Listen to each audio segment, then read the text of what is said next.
By 2014, this company has been in the market for 3 years and has exactly 2 customers. 2. Its business model isn't generating meaningful revenue, and yet its investors keep pouring in money. 11 years later, that same company is making over $1 billion a year. And the weirdest part? The key to its success wasn't teaching languages better than the competition. It was letting a cartoon owl threaten its users with kidnapping their families if they didn't open the app. Many startups live for years in the limbo between "we're still figuring out our model" and "we don't have a model." The difference only shows up when someone has to pay.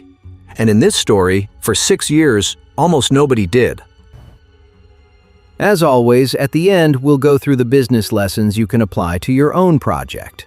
And this episode will be especially useful if you think spending years building something protects you from AI wiping it out in 12 months. To understand how you get there, we need to go back to a kid from Guatemala. Luis Von Ahn is born in Guatemala City in 1978, the only child of a doctor who raises him alone. And from an early age, he has an obsession that's rare for a kid his age. The idea that quality education shouldn't be reserved for those who can pay for it.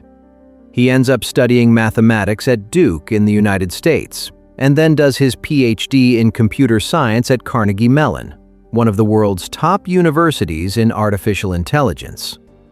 There, at just 22, he invents alongside his advisor the CAPTCHA, that little test that asks you to identify cars or traffic lights in a grid of photos to prove you're not a robot. Millions of websites around the world start using it. But Von Ahn takes it one step further and asks himself a strange question. If billions of people spend 10 seconds a day solving a CAPTCHA, couldn't we use that wasted time for something useful? In 2007, he launches reCAPTCHA, a version where, instead of made-up letters, it shows you a real word scanned from an old book that machines can't recognize. And as you type it, without knowing, you're helping digitize that book along with millions of other people. He turns millions of people, without them realizing, into free workers for a massive educational project. Google notices, and in September 2009, it buys reCAPTCHA for an undisclosed amount. Von Ahn is 30 years old, and, almost without trying, he's become rich. But money itself doesn't interest Von Ahn much. What interests him is what he understood from reCAPTCHA, that millions of people, adding up microtasks, can produce something massive.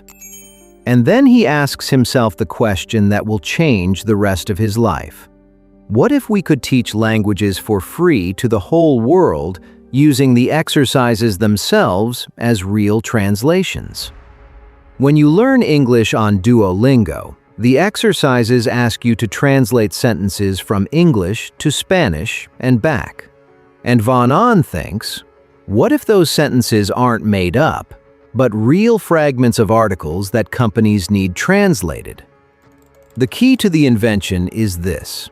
Even though you, as a beginner, translate badly, thousands of students translate the same sentence, and the system combines all the versions to pick by consensus the one that repeats the most.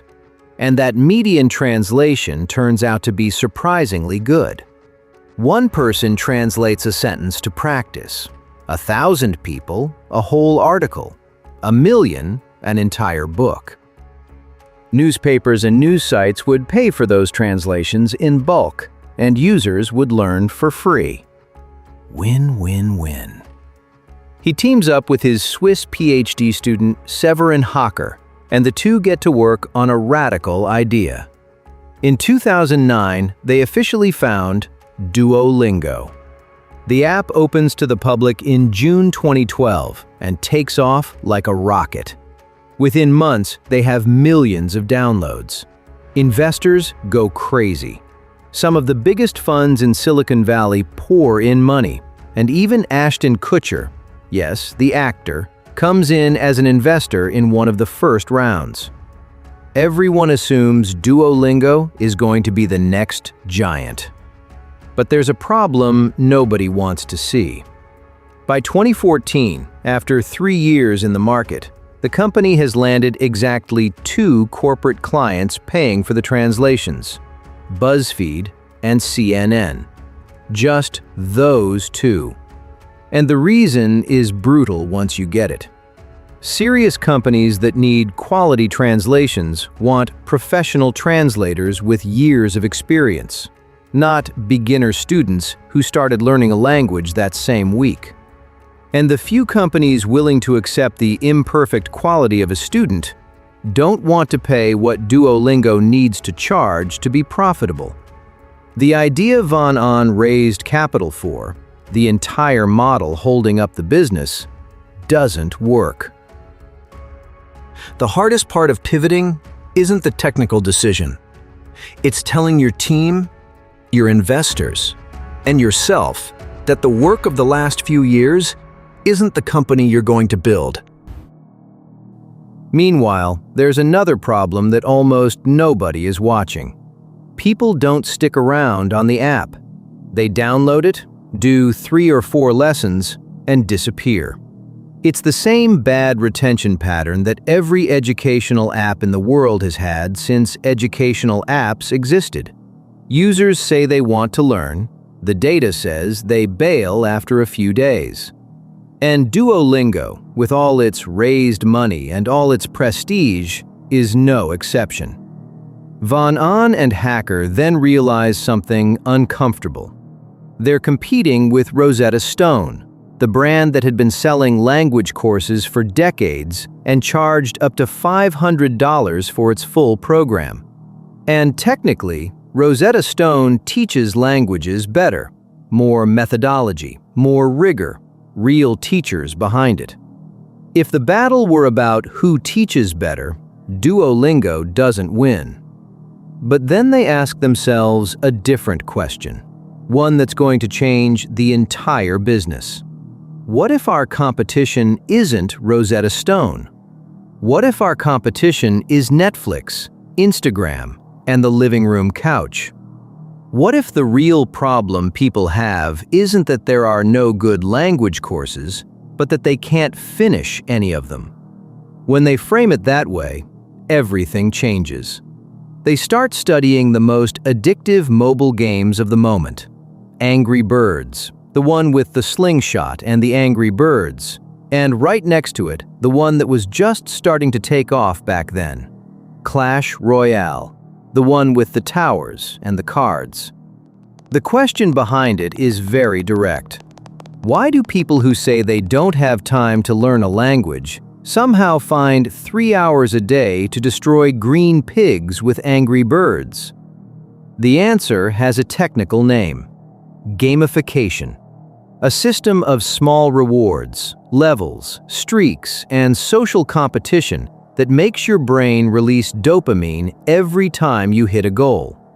The same thing that hooks you to a slot machine, but applied to a useful tool. Around 2015, Van On and Hacker officially abandoned the translation model. Full pivot. A complete turn of the wheel on the business. They start putting game mechanics into the app. A green owl character that reminds you to do your lesson. A streak of consecutive days that breaks if you skip a single one. Weekly leagues where you compete with strangers for points. And for the first time in years, the data shifts. People come back. And not for 1 or 2 days, but for months. And here's where things get interesting. The streak, what the app calls streak, the number of consecutive days you've done a lesson, becomes an obsessive metric. People with a 5-day streak don't want to lose it. People with a 100-day streak even less. And the ones who reach 1,000 days? You can no longer picture them losing it for anything. Duolingo discovers something critical. What hooked people to their phones wasn't learning. It was not losing what they'd already earned. In psychology, that's called loss aversion. It hurts more to lose $100 than the joy of winning another 100. And applied to a language app, it's pure gold. Users come back every day just to keep their streak alive, not because they feel like studying. In 2017, they launched Duolingo Plus, an optional paid version with no ads and small extras. Nothing aggressive. The bulk of users stay free. And there's the economic trick. They charge very little to many, instead of a lot to a few. By 2019, they already have more than 300 million registered users, and the average streak of the most active ones tops 100 days. But the real masterstroke comes from a direction nobody saw coming.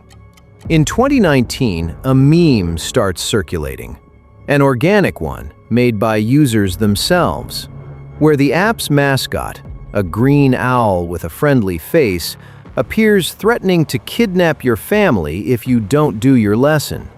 The memes are based on Duolingo's own notifications. Those "you still haven't done your lesson today" alerts the app sends, with a tone somewhere between friendly and menacing in a way you'd better watch out for. People notice them, exaggerate them, and start making memes.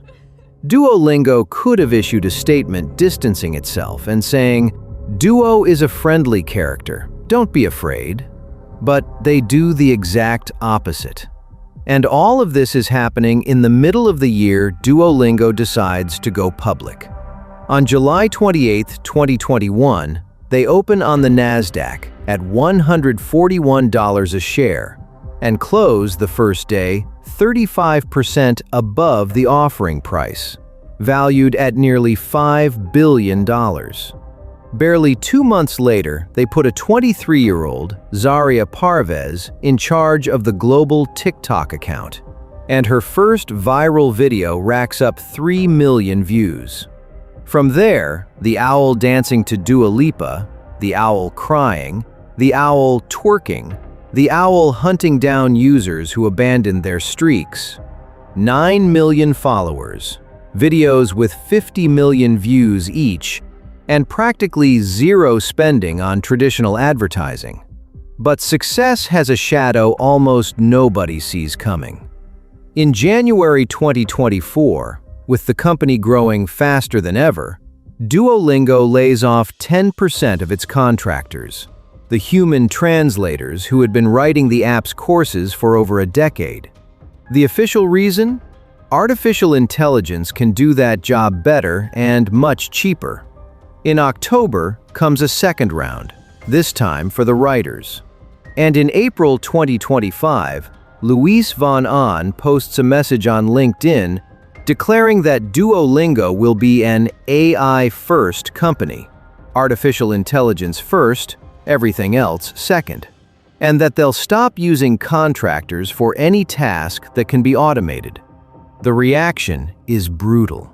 Users who had been on the app for over 1,000 consecutive days break their streaks in protest, and linguists who had been writing courses for years post online that they found out through a cold email. A week later, von Ahn returns to LinkedIn, apologizing for the tone.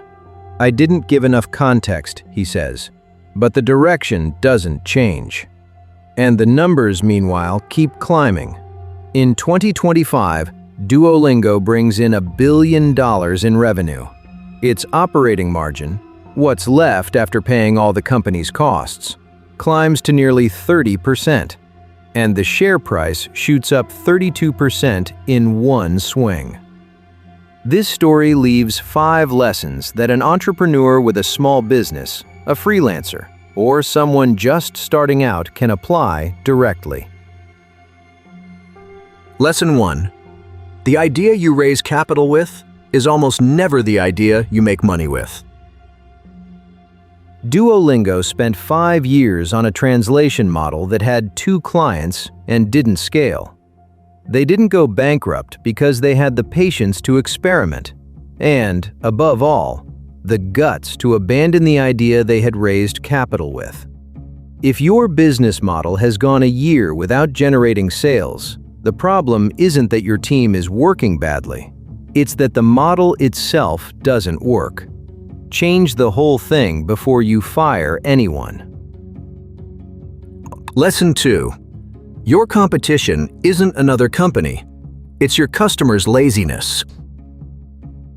Rosetta Stone taught languages better than Duolingo, but Duolingo's real competition was never Rosetta Stone.